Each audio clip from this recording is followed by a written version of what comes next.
Veda kids channel. தலைப்பு காட்டு Pongal. Hello குட்டீஸ், உங்களுக்கு நம்ம எல்லாரும் எப்படி பொங்கல் கொண்டாடுவோம்னு தெரியும்.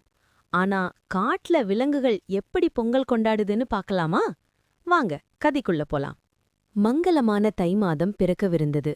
அடர்ந்த அந்த காட்டில் ஒரு விசித்திரமான அமைதி நிலவியது. அந்த அமைதியை உடைத்து காட்டின் ராஜாவான சிங்கம் விக்ரமா ஒரு பெரிய பாறையின் மீது ஏறி நின்று கர்ஜித்தது. அது வேட்டைக்கான அழைப்பு அல்ல, ஒரு மாற்றத்திற்கான அழைப்பு. வனத்து மக்களே, மனிதர்கள் தங்கள் உழைப்பை போற்றும் வகையில் பொங்கல் கொண்டாடுகிறார்கள். இந்த காடு நமக்கு உணவும் நீரும் தருகிறது. நாமும் ஏன் ஒரு நாள் பகை மறந்து ஒற்றுமையாக இதை கொண்டாடக்கூடாது என்று கேட்டது. காட்டின் அனைத்து விலங்குகளும் ஆச்சரியத்தில் ஒன்று கூடின. சிங்கம் சொன்ன யோசனை அனைவருக்கும் பிடித்திருந்தது.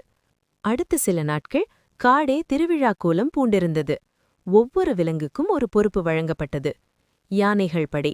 காட்டின் பலசாலியான யானைகள் காட்டு ஓடையிலிருந்து துடுக்கை நிறைய தண்ணீர் சுமந்து வந்து பொங்கல் வைக்கும் இடத்தை சுத்தம் செய்தன. கரடி கூட்டணிகள். கரடிகள் காட்டின் ஆழமான பகுதிகளுக்கு சென்று சுத்தமான மலை தேனையும் இனிப்பான பனங்கிழங்குகளையும் தேடி சேகரித்தன. குரங்கு பட்டாளம். குரங்குகள் மரத்திற்கு மரம் தாவி மிக உயரத்திலிருந்த பலாப்பழங்களையும் இளநீரையும் பறித்து வந்தன. சில குரங்குகள் அருகிலிருந்த கரும்பு தோட்டங்களுக்கு சென்று தோளில் சுமக்கக்கூடிய அளவு கரும்புகளை கொண்டு வந்தன. பறவைகளின் பங்கு. கிளிகளும் குருவிகளும் காடு முழுவதும் பறந்து உதிர்ந்து கிடந்த வண்ணமயமான பூக்களை சேகரித்து வந்து தரையில் அழகான பூக்கோலமிட்டன. முதல் நாள் அதிகாலை சூரியன் பொன்னிற கதிர்களை காட்டின் மீது தெளித்தது. காட்டின் மையப்பகுதியில் இருந்த பெரிய புல்வெளியில் ஒரு பெரிய களிமண் பானை வைக்கப்பட்டது. பானையை சுற்றி அழகிய மஞ்சள் இலைகளும் இஞ்சி செடிகளும் கட்டப்பட்டிருந்தன. மயில் ஒன்று தன் தோகையை விரித்து அருகே நின்று கொண்டது. யானை கொண்டு வந்த நீரையும் பசுக்கள் மனமுவந்து தந்த பாலையும் பானையில் ஊற்றினர். விறகுகளை முயல்கள் அடுக்கி வைக்க காய்ந்த இலைகளை வைத்து நெருப்பு மூட்டப்பட்டது. பால் மெல்ல கொதித்து நுரைத்து மேலே வந்தது.